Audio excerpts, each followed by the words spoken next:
입니다.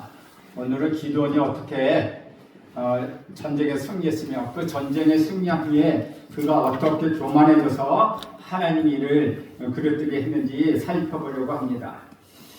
사람은 누구나 성공을 원합니다. 더 많이 성공하기 위해서 그리고 더 조금 실패하기 위해서 부단히 노력합니다.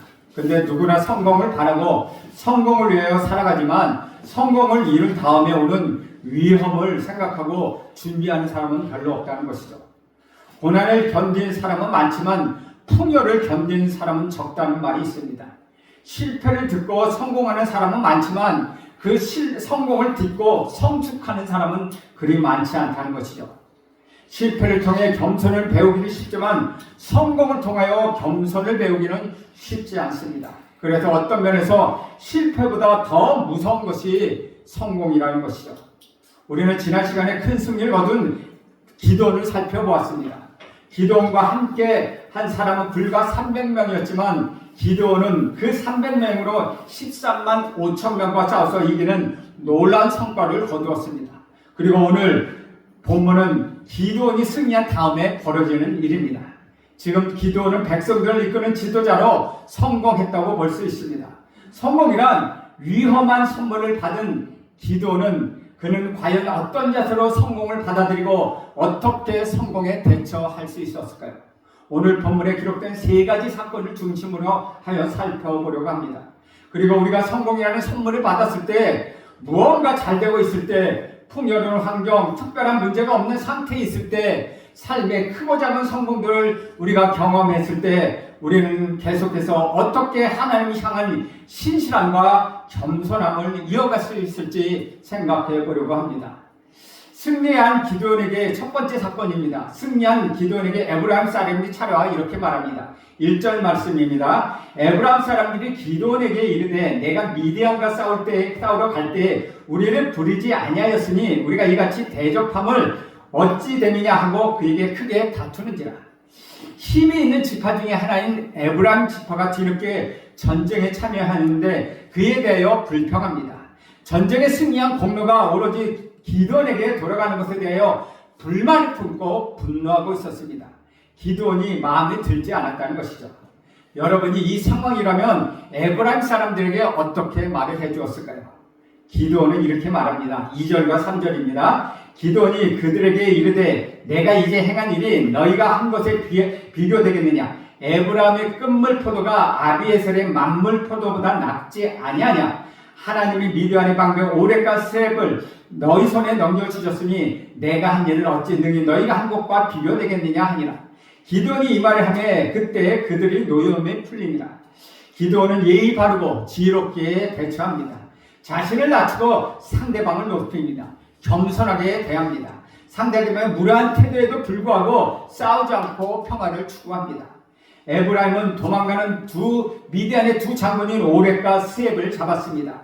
그때 기도원의 에브라임이 한 그 일을 지켜서며 자기 한 일과는 비교할 수 없다. 대단한 일을 했다고 높여줍니다.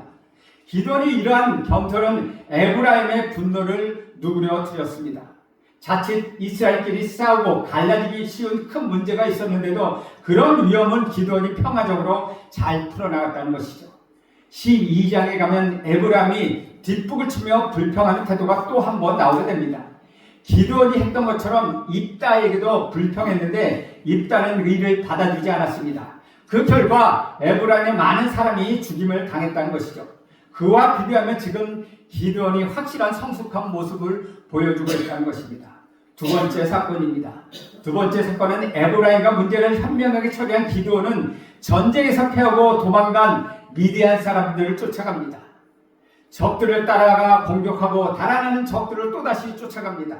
이 정도로 해서 충분할 것 같은데 기도원은 미디안의 두 왕을 잡기까지 포기하지 않습니다. 두 왕을 잡기 위하여 최선을 다했다는 것이죠. 12절 말씀을 보면 이렇게 기록합니다. 세바와 살문나가 도망하는지라 기도원이 그들의 뒤를 추격하여 미디안 두 왕 세바와 살문나를 사로잡고 온 지경을 격파하니라. 이스라엘 사도로서 기도원은 포기하지 않고 미디안의 왕들을 잡기까지 적을 완전히 소탕하기까지 멈추지 않습니다. 힘들지만 피곤하지만 배가 고프지만 많은 수고가 따르지만 그 어려움을 다 극복하고 적의 왕들을 사로잡았습니다.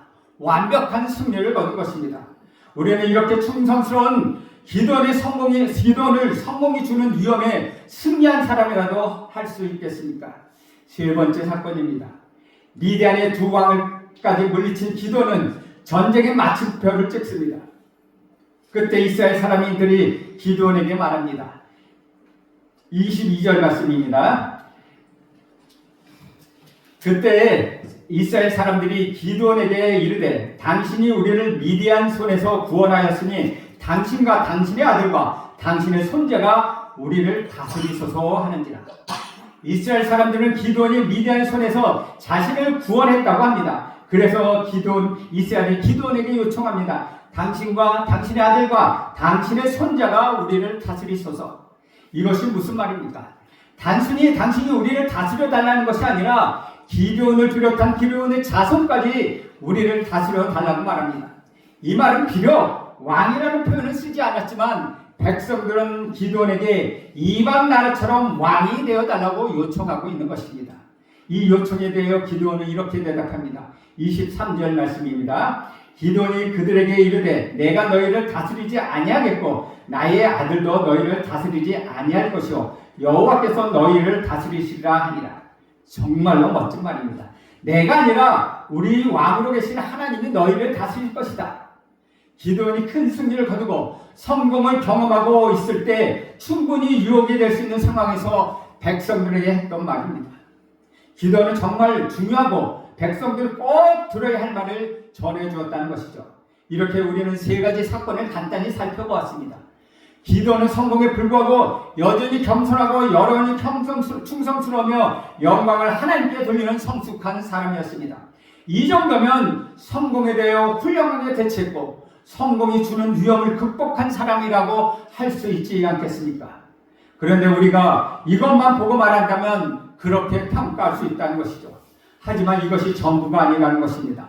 세 가지 사건을 함께 봐야 하는 것들이 남아있습니다. 이 전부를 함께 보아야 기드온을 제대로 평가할 수 있다는 것이죠.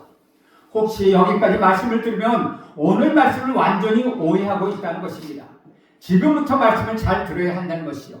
여기에 기드온의 반전이 숨어있기 때문입니다. 특히 반전의 매력이라고 할 때 기드온의 반전이 매력이 아니라 기드온의 반전은 충격입니다. 우리에게 충격으로 다가옵니다.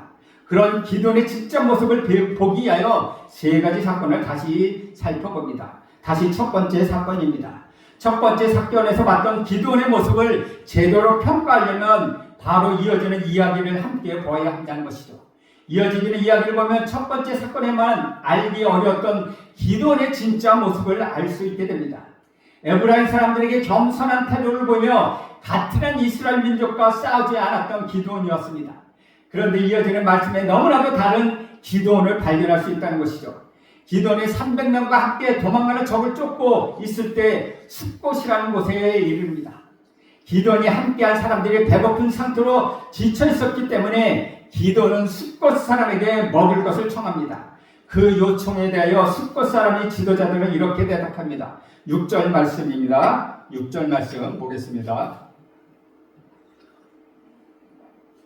6절에 보면은 숲골의 방백들이 이르되 세바와 살문나가 나의 손이 지금 내 손에 있다는 거냐? 어찌 우리가 내 군대에게 떡을 주겠느냐 하는지라. 이 말의 의미를 이해할 수 있도록 쉽게 설명하면 이렇습니다. 그동안 미디안에게 압제받았던 숲곳 사람들은 미디안의 눈치를 보고 있습니다. 기드온을 도와줬을 때 받을 수 있는 미디안의 보복이 두려웠다는 것이죠. 그래서 기드온이 미디안의 왕들이 이미 사로잡은 것이 아니라면 미디안으로부터 공격받을 수 있기 때문에 도와줄 수 없다는 것입니다. 즉 다시 말하면 셀바와 살문나가 지금 너희 손에 있느냐? 내가 그를 붙들고 있느냐? 그렇지 않으면 내가 너희를 도와줄 수 없다. 떡을 줄 수 없다고 말합니다. 이에 대해 기드온은 어떻게 반응합니까? 에브라임에게 했던 것처럼 겸손하고 지혜로운 방법으로 설득하는 모습이 나와야 하지 않겠습니까? 그런데 기드온의 행동은 완전히 달랐다는 것이죠. 7절 말씀 보겠습니다. 기드온이 이르되 그러면 여호와께서 세바와 살문나를 내 손에 넘겨주시니 내가 들가시와 찔레로 너희 살을 찢으리라 라고 말합니다. 기드온의 할 말은 굉장히 강압적이고 굉장히 잔인한 말입니다. 특별히 기드온이 숫곳 사람들에게 쌓인 것이 많아서 이러는 것입니까? 결코 그렇지 않다는 것이죠. 기드온은 분우엘에 가서 그곳 사람들에게도 같이 요청을 합니다. 그리고 같은 대답을 듣습니다. 그러자 기드온은 말합니다. 자기를 홀대한 것에 대하여 대가를 철저히 치를 것이라고 엄포합니다. 9절 말씀 봅니다. 9절에 보면 기드온이 또 분우엘 사람에게 말하여 이르되 내가 평안히 돌아올 때에 이 망대를 헐리라. 여기서 우리가 알아야 할 것은 숫곳과 분우엘 사람들은 이방 사람들이 아니라는 것이요. 같은 이스라엘 백성들입니다. 그런데 기드온의 반응이 어찌 이렇게 다릅니까? 물론 숫곳과 분우엘 사람들이 잘못이 없는 것은 아닙니다. 그들은 위협이 있더라도 전쟁의 승리로 이끈 기드온에게 고마워하며 그와 함께 하시는 하나님을 신뢰하며 도와주었어야 했다는 것이죠. 하지만 그렇다 하더라도 기드온이 보여준 태도는 에브라임 사람들에게 했던 것과는 완전히 다른 모습이었다는 것이죠. 만약 기드온이 에브라임에게 했던 것처럼 겸손한 태도를 보인다고 하면은 이렇게 말해야 했겠습니까? 지금 이 상황을 설명하면서 하나님이 함께 하심으로 큰 승리를 거두었으니 미디안은 더 이상 두려워하지 말라라고 그렇게 설득해야 했다는 것입니다. 그러나 기드온은 그렇게 하지 않았습니다. 그리고 자신이 말한 대로 그대로 행합니다. 16절, 17절을 보겠습니다. 16절과 17절에 보면 그 성읍의 장로들을 붙잡아 들가시와 찔레로 숫곳 사람들을 징벌하고 분해의 망대를 헐며 그 성읍 사람들을 죽이니라. 기드온은 동족을 죽이는 사사가 되었습니다. 이방의 앞절로부터 이스라엘을 구원하는 자로 부르심을 받은 사사가 오히려 이스라엘을 압제하는 자가 되고 말았다는 것이죠. 하나님의 부르심에 반대로 행하고 있다는 것입니다. 첫 번째 사건을 다시 생각하면 우리가 알 수 있는 것은 기드온은 같은 편끼리 싸우는 것을 원치 않았던 것이 아니라 자신이 이길 수 없는 상대와 싸우는 것을 원치 않았다는 것입니다. 에브라임 지파는 힘이 있었기 때문에 기드온이 쉽게 이길 수 있는 상대가 아니었습니다. 그래서 그들과는 싸우지 않았습니다. 기드온이 평안을 위하여 혹은 동족을 위하여 마음으로 했던 일이 아니었다는 것이죠. 반대로 숫곳과 분해의 사람들은 기드온이 상대할 수 있는 아주 약한 위치에 있었던 사람입니다. 그래서 그들을 용납하지 않았습니다. 너희가 나를 무시해? 그러면 내 힘을 보여주마 라고 악으로 갚아주었다는 것이죠. 다음으로 두 번째 사건을 봅니다. 기드온을 포기하지 않고 미디안의 두 왕을 잡기 위해 수고했습니다. 그 힘이 이렇게 끈질기게 추격하여 미디안의 왕들을 잡았던 이유가 무엇입니까? 맡겨진 일에 충성입니까? 그 이유는 우리는 18절에서 찾아볼 수 있다는 것이죠. 18절에 보면 이렇게 기록합니다. 이에 그가 세바와 살문나에게 말하되 너희가 다볼에서 죽은 자들을 어떠한 사람이 있더냐 하니 대답하되 그들이 너와 같아서 하나같이 왕자들의 모습과 같더라 하니라. 기드온이 사로잡은 미디안의 왕들에 대해 다볼에서 죽인 자들을 묻습니다. 두 왕의 자신이 죽인 왕이 기드온과 같은 왕자들의 모습이었다고 말합니다. 이것이 무슨 말입니까? 이 전쟁이 있기 전에 미디안 왕이 다볼에서 이스라엘 사람들을 죽였는데 그들이 죽인 사람이 기드온의 형제들이었다는 것이죠. 그래서 기드온은 말합니다. 19절 말씀입니다. 그가 이르되 그들은 내 형제이며 내 어머니의 아들들이니라. 여호와께서 살아계심을 두고 맹세하노니 너희가 만일 그들을 살렸더라면 나도 너희를 죽이지 아니하였으리라. 지금 기드온은 그들에게 복수를 하고 있는 것입니다. 너희가 내 형제를 죽였으니 나도 너희에게 그대로 갚아주겠다라는 것입니다. 기드온은 복수의 의미를 더 분명하기 위하여 자기 집안의 명예를 회복시키고자 미디안 왕들에게 수치를 더하기 위하여 자기 마다들에게 왕들을 죽이라고 명령합니다. 그런데 기드온의 마다들은 아직 어렸기 때문에 두려워서 왕들을 죽이지 못했습니다. 결국 기드온이 직접 그 두 왕을 죽이고 맙니다. 20절 말씀입니다. 그의 마다들 여델에게 이르되 일어나 그들을 죽이라 하였으나 그 소년이 그 칼을 빼지 못하였으니 이는 아직 어려서 두려워함이 없더라. 우리는 여기서 기드온이 두 왕을 철저히 쫓았던 이유를 생각할 수 있습니다. 전쟁에서 큰 승리를 거둔 것으로 끝나지 않고 끝까지 두 왕을 쫓았던 이유는 자기 집안의 복수를 위한 것이었습니다. 목적이 자기에게 있었고 개인적인 욕망에 있었던 것입니다. 그리고 다시 세 번째 사건을 봅니다. 기드온의 백성에게 정말 멋진 말을 했습니다. 기도는 이스라엘 백성들의 요청을 거절하며 분명하게 자신이 아니라 하나님이 다스릴 것이라고 말했습니다. 우리가 잘 살펴봐야 하는 것은 이 말을 믿을 수 있느냐 하는 것입니다. 기도의 말이 진실이라면 당연히 행동으로 증명되어야 합니다. 그런데 말씀을 보면 그것이 아니라는 사실이 분명하게 드러납니다. 기도원이 하는 행동은 그가 했던 말과는 전혀 어울리지 않는 일이었습니다. 왕이 되는 것을 말로 거절했지만 실제로 그는 왕이 되고 있었다는 것이죠. 그러면 기도원이 어떤 일을 했습니까? 첫째, 기도원은 전리품을 자신이 취했다는 것입니다. 24절 말씀을 보겠습니다. 기도원이 또 그에게 이르되 내가 너에게 요청할 일이 있으니 너희는 각기 탈취한 귀고기를 내게 줄지니라 하였으니 이는 그들이 이스마엘 사람들이며 금 귀고기가 있었습니다. 여기서 갑자기 이스마엘 사람이라고 언급하는데 이는 미디안 사람과 같은 말입니다. 미디안 족속은 이스마엘의 후손이기 때문입니다. 그들은 금 귀고리를 하고 있었기 때문에 백성들은 그들을 죽이고 그 금 귀고리를 탈취했다는 것입니다. 기도원은 백성들에게 탈취한 금 귀고리를 요구합니다. 이렇게 해서 기도원이 받은 금 무게는 1700세겔, 대략 지금으로 환산하면 19kg이나 되는 무게입니다. 그뿐만 아니라 기도원이 미디안 왕이 입었던 자색의 의복과 장식들을 가져갑니다. 왕을 상징하는 의복과 그 장식을 취하고 스스로 취한 것을 의미하는 것은 그가 스스로 왕이 되었다는 것입니다. 둘째, 기도는 금으로 에봇을 만들었다는 것이죠. 27절 말씀입니다. 기도원이 그 금으로 에봇 하나를 만들어 자기 성읍 오브라에 두었더니 온 이스라엘이 그것을 음란하게 위함으로 그것이 기도원과 그의 집의 올무가 되니라. 에봇은 무엇입니까? 대제사장이 입는 옷입니다. 대제사장이 하나님께 제사를 드릴 때 입어야 했고 또 하나님의 뜻을 알기 위하여 사용했던 것, 그것이 에봇입니다. 그런데 기도원은 금으로 에봇을 만들어서 자기 성읍에 두었다는 것이죠. 기도원이 한 이 일은 이스라엘 백성이 애굽에서 나온 후에 금송아지를 만들었던 그 일을 생각나게 한다는 것이죠. 결국 기도원은 자신이 있는 것을 특별한 것을 만들고 백성들이 자신을 주목하게 만들었습니다. 또 하나의 우상을 만들었다는 것이죠.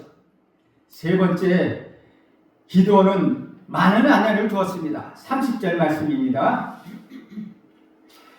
기도원이 아내가 많으므로 그의 몸에서 나는 아들이 70명이었고 기도원이 왕이 하는 것처럼 많은 아내를 두었다는 것이죠. 기도원이 그 아내를 통하여 낳은 아들이 무려 70명이나 되었는데 아내뿐만 아니라 첩을 통해서도 아들을 낳았다는 것이죠. 특별히 첩을 통하여 낳은 아들의 이름을 아비멜렉이라고 지었습니다. 이 아비멜렉은 아버지는 왕이시다라는 뜻을 담고 있습니다. 누가 왕이라는 말입니까? 기도원이 왕이라는 말입니다. 기도원이 왜 이런 일을 했을까요? 삶의 중심이 나 자신이기 때문입니다.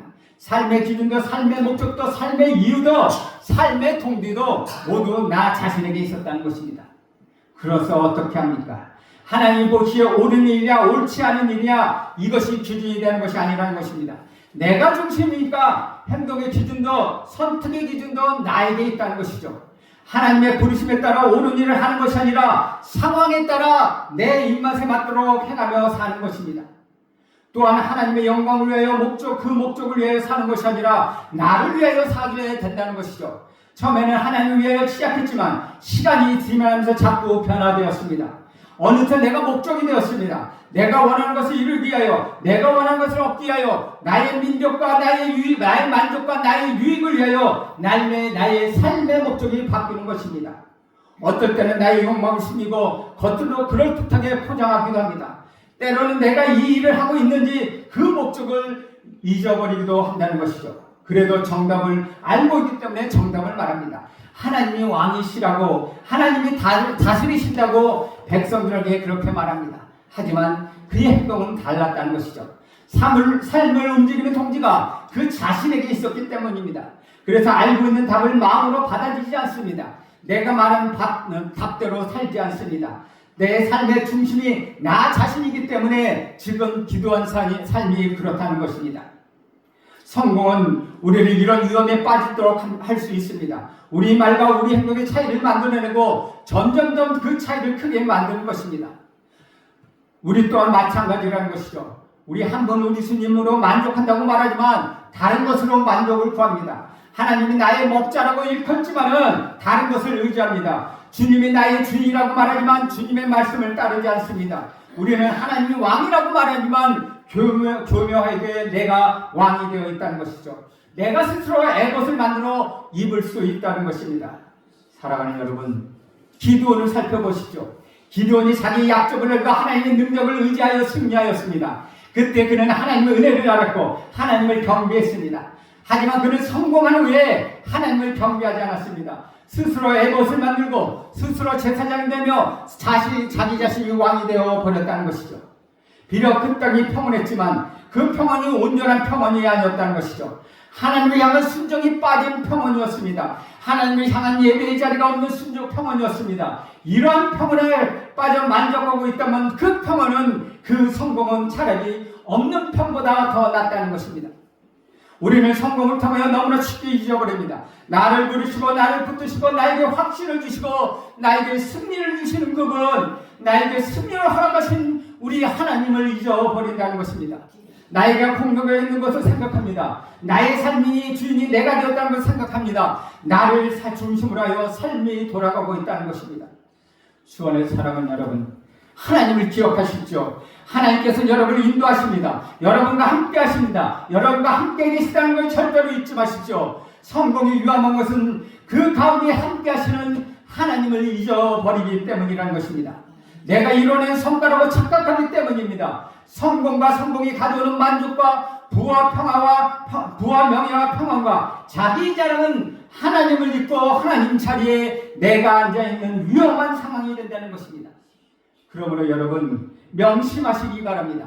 우리는 실패합니다. 그럴 때 우리는 하나님의 은혜를 기억합니다. 하지만 우리는 성공했습니다. 그때 우리는 하나님의 이해를 기억하지 않는다는 것이죠.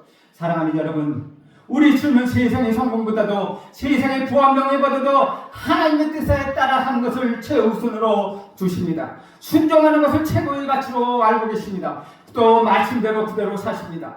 사탄이 보여주는 천하만국을 다스리는 권세를 우리 주님은 거절하셨습니다. 우리 주 왕이신 그분께서 왕의 대접을 받은 것이 아니라 오히려 우리를 섬기러 이 땅에 오셨습니다. 자기 생명을 내어주셔서 우리를 구원하셨습니다. 우리 주님은 성공에 대한 우리 욕망과 성공이 주는 위험으로부터 우리를 구원하셨습니다. 그 주님을 바라보고 겸손히 주를 의지하는 우리 모두가 되기를 간절히 바랍니다. 그럴 때 성공이 주는 그 위험으로부터 우리는 벗어날 수 있다는 것입니다. 우리가 기억해야 할 것은 하나님이 나를 위해 함께 하시고 나와 함께 계시며 나를 위하여 일하신다는 것, 그것을 잊지 마시고 명심하는 저와 여러분 되기를 간절히 소원합니다. 기도하겠습니다. 하나님 아버지, 기도를 통하여서 하나님 실패보다 못한 성공을 보았습니다. 하나님, 성공을 통하여 우리가 자만하지 않게 하시고 그 조그만 성공을 갖다가 우리가 교만하지 않게 하시고 주를 의지하며 주를 바라보며 주와 함께 걷는 주의 백성으로 살아가게 하옵소서. 예수님의 이름으로 기도합니다. 아멘.